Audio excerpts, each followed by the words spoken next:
All right, so have you ever had that feeling where you really want to do something, but then like this fear just kind of like slams on the brakes? Oh, You yeah. know, that hesitation, that doubt. I think we've all been there. It's so common. It's like Yeah. almost like our brains are still Mm. back in the Stone Age, like they're wired for saber-toothed tigers. Yeah, instead of like a Oh, yeah. tiger though, it's like a presentation or, Yes. starting a new project Yeah. or maybe just speaking up in a meeting. And it's interesting because even though it feels like a hindrance, Mm-hmm. that fear response is actually trying to help us. Really? Yeah, it's a survival mechanism. Oh, okay. It's meant to protect us from danger. So it's like our inner alarm system Mhm. is just like a little. Yes, Oh, it's that going off for things that aren't life or death situation. Yeah, And exactly. that's the challenge, right? It's Yeah. like, how do we How do we tell the difference? exactly, how do we tell between a real threat and something we just think is a threat? Right. And so today's deep dive, that's what we're going to kind of unpack, right? We're going to look at this source, overcoming fear, strategies for personal growth, Okay. and see if we can't like pull out some tools. Yeah, some actionable things. Yeah, actionable things. Because I know for me, I've definitely let fear stop me from Okay. things I've really wanted to do. For sure. So I'm really curious what this source has to say. Well, one of the first things it says Okay. is that there are 4 main types of fear that really hold us back. Oh, okay. Lay 'em on me. Okay, so we've got fear of failure, Okay. fear of rejection, Hmm. fear of uncertainty, and then Okay. fear of change. Ah, yes, the fear quadfecta. There it is. I feel like I've definitely personally, had my battles with that fear of failure. Gosh, So it's yeah. like that voice saying, what if you mess up? Or, Yes. what if you're just not good enough? So common, and it often, comes from Mm. this place of perfectionism or fear of judgment. Yeah. You're worried about not meeting expectations, Yeah. Yeah. Yeah. And I bet. your own or other people's. For a lot of people, like Mhm. the fear of rejection is even bigger, right? Oh, absolutely. Like putting yourself out there is scary Totally. because you might get told no. It's like that deep-seated fear Yeah. of not being good enough, Yeah. right? Yeah. So you're hesitant to ask someone out or apply for that job. Right. Or share something you made. Exactly. It's tough. And then there's that. And then there's uncertainty. Oh, yeah. That's a big one. Big one. It's scary taking that leap, I think for a lot of us, we crave that certainty. that predictability. And when Yeah. it's not there, it's like, Yeah, it's when the fear creeps in. yeah. And then lastly, there's change, even if Yeah. Even if it's good, it's good. it's still scary. Yeah, because it's disruption, right? Mm. It's like shaking things up. It challenges everything. Your routine, your security, Yeah. your identity even. We've identified these fears, Yep. but how do we actually overcome them? This source, it has strategies, right? It does. Okay. But before we jump into the tactics, Okay. I think it's important to reframe how we see fear. Okay. The source, it emphasizes that fear itself isn't the enemy. Oh, interesting. It's an emotion. Okay. It's a signal. Okay. A signal for what? It's a signal for growth. Okay. Think of it this way, right? Uh-huh. If you're feeling fear, it often means you're on the verge of something big. Oh. It's like your inner compass pointing you toward Mm. something you really want, even if it's scary to get there. Oh, I like that. Right. Instead of a stop sign, it's like, It's a signpost, a road to what you want. okay. Now, of course, that's easier said than done, I right? know.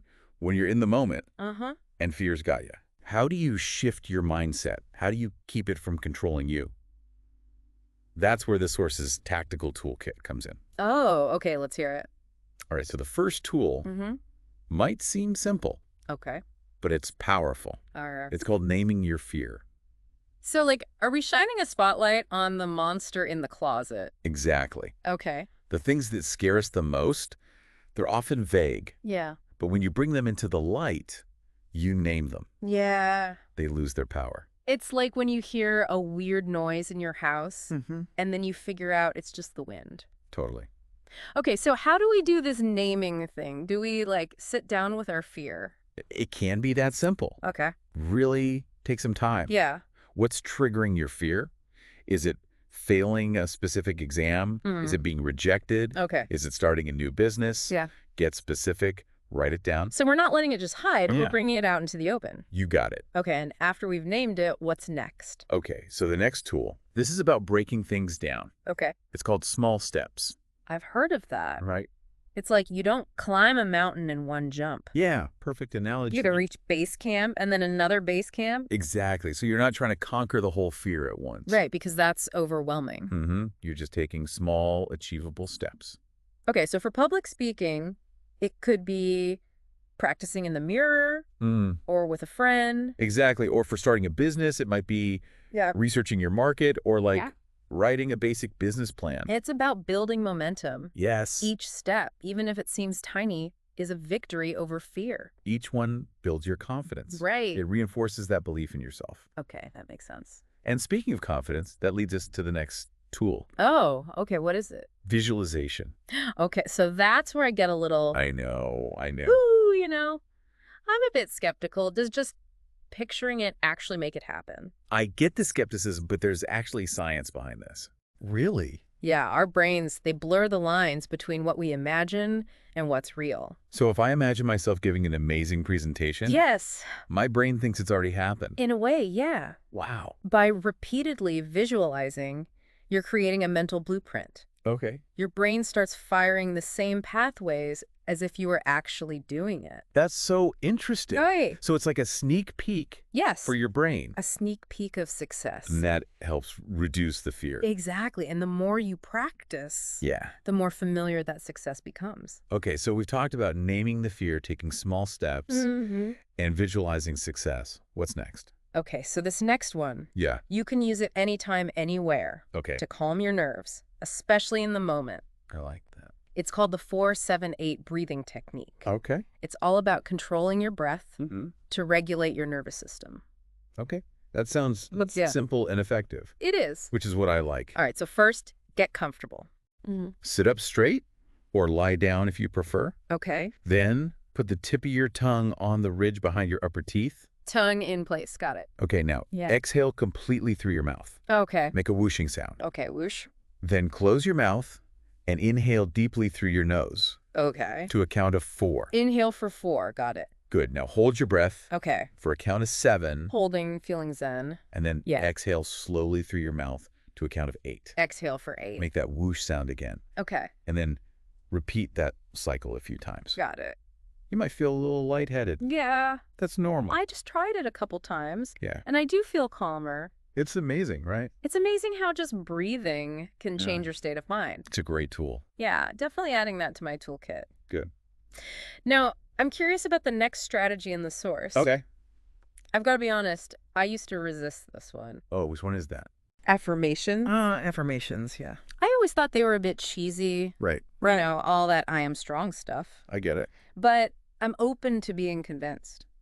Well, I think a lot of people are skeptical at first, but there's actually a lot of research that shows they work. Really? Yeah, it's about how our brains work. Okay. Our thoughts.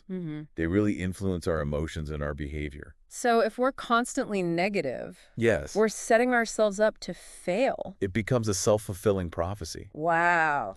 But if we choose to focus on positive statements, we can rewire our brains. Okay, so what kind of affirmations Yeah. should we be saying? Well, the source suggests things like, Okay. I am capable of handling anything, or I embrace challenges as opportunities. Okay. You can also tailor them to specific fears. So if you're afraid of public speaking, Yes, you could say, I am a confident speaker. exactly. Okay. Or if you're afraid of failing at starting a business, you could say, I'm resourceful, and I learn from every experience. I see. So it's about changing that internal dialogue. Yes. Instead of fear and doubt, it's confidence and self-belief. Exactly. It doesn't have to be complicated. Right. Even just looking in the mirror and saying, I am enough. That's powerful. Yeah, powerful. So we've got affirmations. What's next? What's next? Well, this next strategy is about who you surround yourself with. Oh, yeah, the people we spend time with. That's so important. Huge impact. Yeah. Fear thrives in isolation. Right. When you're with people who doubt you. Yeah. It's so hard to break free. It's like they're throwing water on your fire. Exactly. But if you're with people who believe in you, Yes. they're fanning the flames. Love that. Yeah, they're your cheerleaders. They create a safe space to explore your fears Yeah. and to challenge those limiting beliefs. Yeah. So how do we build that supportive circle? The first, take stock. Okay. Who lifts you up? Who makes you feel capable? And sometimes you got to make tough choices. Maybe distance yourself from people who bring you down. It's hard. but it's crucial. Yeah. You got to prioritize your well-being. Absolutely. It's about having those people who inspire you. Yes. The ones who believe in your potential. All right, so now, for the grand finale of this toolkit. Okay, hit me with it. This one might seem counterintuitive. All right. It's called action before ready. Wait, isn't the whole point to feel ready before you do something? That's what fear wants you to think. Oh. Here's the secret, though. Okay. Confidence. It often comes after you take action.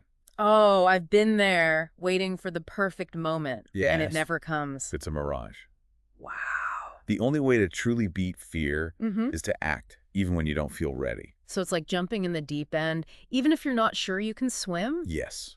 Trust that you'll figure it out. Okay. The more we act, Mm-hmm. the more we prove to ourselves we can handle it. And that builds confidence. Exactly. So it's a cycle. Action leads to confidence, which leads to more action. Self-fulfilling prophecy. I'm liking this action before ready idea. Good, good. Can you give some real-life examples? Sure, for public speaking. Yeah. It might mean volunteering to present, even if you're terrified. Or for starting a business. Mm-hmm. It could be registering the business name Say. or building a simple website. It's about taking that leap, Yeah. knowing you'll figure it out as you go. I remember when I was terrified of flying. Yeah. Like really terrified. I was avoiding travel. That's a common one. Yeah, it was bad. It's about control, right? Exactly. Feeling vulnerable. Mm-hmm. But I knew I couldn't let it control me. Good for you. So I booked a flight. I was a nervous wreck. I bet. But I forced myself to get on the plane. Wow. And And you know what? It was fine. right. The world didn't end. It rarely does. The plane landed safely, and I felt amazing. See? It was a small victory, but it showed me I could do it. That's the thing. Yeah. Small acts of courage. Mhm. They chip away at the fear. Yeah. They build your confidence. Yeah. So to recap, we've got these 4 tools. Yep. Name your fear, small steps, visualize success, and action before ready. You got it. I'm feeling more equipped to handle fear now. Good. That's the goal.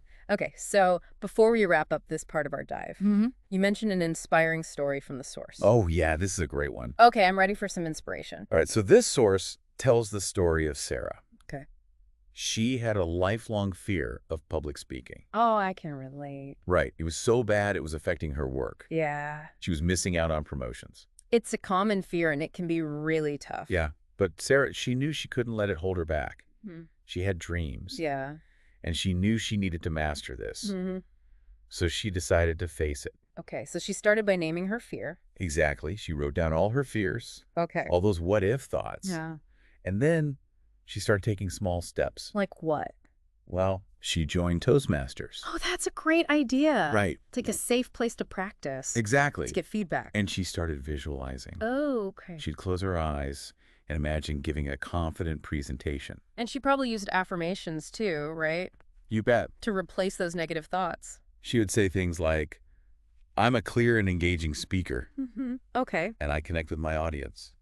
So she was changing her mental script. Yes. That's great. And most importantly, Yeah. she found a supportive community. Yeah, so important. Friends, Mhm. family, mentors. The people who believe in you. They encouraged her. Okay, so what happened? Did she conquer her fear? She did. Awesome. She got to present at a huge conference. Wow, that's amazing. And guess what? What? She nailed it. I bet she was so proud. She was. That's great. But even more, yeah. she realized she was capable of so much more. It's about breaking free from those limitations. Yes. And stepping into your potential. So if Sarah can do it, we can too. Exactly. Okay, I'm feeling really inspired. So good. What's next on this fear-busting journey? All right. Well, we've got the theory of fear. Mm-hmm. We've got our toolkit. Yeah. Now it's time to put it into practice. Okay, let's do it. Let's go in a really tangible way. Okay, so how do we take all this and make it work for us? Well, one thing this source really emphasizes is that the goal isn't to get rid of fear completely. Wait, wouldn't it be great to just live without fear? It might sound nice, but fear, it actually has a purpose. Oh, okay. It's helped us survive. So it's not about eliminating it, it's about Working with it. working with it. Yeah, understanding it. Yeah. It's like a built-in alarm system. Okay. Right. It's there to warn us about danger. But sometimes, like a real alarm system, it can be too sensitive going off when there's no real threat. It's a false alarm. Yeah. So instead of trying to silence it, Mm-hmm. we need to figure out if it's a real fire or just a false alarm. So it's more about making fear our co-pilot, not the one in control. Exactly. We don't want it to control us. Right. But we can't ignore it either. It's like having a healthy respect for fear. That's a good way to put it. Understanding what it's for, but not letting it run the show. And I think that's really what all these strategies are about. Okay. It's about managing fear. So it doesn't hold us back from living our lives. So what's one thing our listeners can do today to start putting this into practice? The source, it suggests thinking about one area where fear has been really tough for you. Like that one thing we've been avoiding. Yes. That dream you've been putting off. Because fear is saying, what if? Exactly. So think about that one thing. Okay. And then ask yourself, yeah, what's the smallest step I can take today to move towards it? So for public speaking, it could be signing up for Toastmasters Yes. or watching a video on presentations. Or for writing a book. It could Yeah. be just setting aside 15 minutes to write. It's about proving to yourself that you can take action. Yes, even a baby step. Progress over perfection. Exactly. I like that. Because the only way to conquer fear is to face it. Face it head on. The more we do that, Yeah. the more we realize it's not as scary as we thought. It's like riding a roller coaster. The anticipation is worse than the actual ride. Perfect analogy. So, to our listeners, we encourage you. Yes. Embrace the challenge. Take that step. You got this. And watch fear start to lose its power. You're not alone in this. We all have fears. And we all have the power to overcome them. It's true. We're all in this together. So go out there, be brave, be bold, Be fearless. be you. Love it. That's a wrap on this deep dive into overcoming fear. Hope you found it helpful. Yeah, we hope you feel empowered. Until next time, keep exploring, keep growing. Keep pushing beyond your comfort zone. That's where the magic happens. See you next time. In a really tangible way. Okay, so how do we take all this amazing information and actually, make it work for us in our lives? Well, one of the things this source keeps coming back to is this idea that we shouldn't be aiming to, eliminate fear entirely. Wait, wouldn't that be amazing, though, to just live completely free from fear? Sign me up. It might sound nice, but fear does serve a purpose. Yeah. You know? Okay. It's a natural human emotion, and honestly, it's helped us survive. So it's not about getting rid of fear, but It's about learning how to work with it. work with it. Yeah, understanding it. Okay. Think of it like your car's dashboard, right? Uh-huh. It's got all these warning lights. Yeah. They're there to alert you to potential problems, right? Right, like if your engine's overheating or Exactly. you're low on oil. Fear is kind of like that. Okay. It's a warning system. But sometimes it can be a little, well... Oversensitive? Yeah, exactly, like going off when there's no real danger. So instead of trying to rip the warning light out of the dashboard, Right. we need to learn how to... To figure out if it's a real problem Yeah. or just a glitch in the system. So we make fear the co-pilot, not the driver. There you go. We don't let it control us, but we don't ignore it either. It's like respecting the warning, but not panicking over every little beep. Right. Okay, I like that. And that brings us back to all these strategies we've talked about. They're really all about learning to manage that fear. Yeah. So it doesn't stop us from actually living our lives. Exactly. So what's one really practical thing people can do Okay, good question. to start putting all this into action, today? This source, it has a really interesting suggestion. Okay. It says, think about one area of your life where fear has been a real roadblock for you. You mean that dream we keep putting off? Yes. The thing you avoid because you keep thinking, what if? Okay, I think we all have that one thing lurking back there. Right. So I want you to think about it, whatever it is for you, and then ask yourself this. What is the smallest, teeniest, tiniest step I could take today to move towards that? So for someone terrified of public speaking, that step might be... It could be as simple as, I don't know, looking up Toastmasters meetings in their area. Right, or even just watching a YouTube video on how to give a presentation. Exactly. It's about proving to yourself that you can take action. Even if it's a tiny action. Tiny actions lead to big changes. I love that. Progress over perfection. It is. Because really, the only way to conquer fear is to face it. That's it. The more we lean into those fears, Yeah. the more we realize they weren't as scary as we thought. It's like that feeling you get when you finally go on that roller coaster you were scared of. Right. You realize the waiting was way worse than the actual ride. Exactly. The anticipation is always worse than the reality. So to our listeners out there, Yes. we're encouraging you, embrace that challenge. Take that step. Don't let fear hold you back any longer. You've got this. And remember, What? you're not alone. We're all in this together. We all experience fear, but we all have the power to move past it. So true. So go out there, be brave, be bold, Be fearless. and most importantly, be you. I love that. Well, that wraps up this deep dive into overcoming fear. We hope you found it helpful. We hope it's giving you some tools and inspiration to face those fears. Keep exploring, keep growing, and keep pushing yourselves. Because that's where the real magic happens. See you next time. Bye, everyone.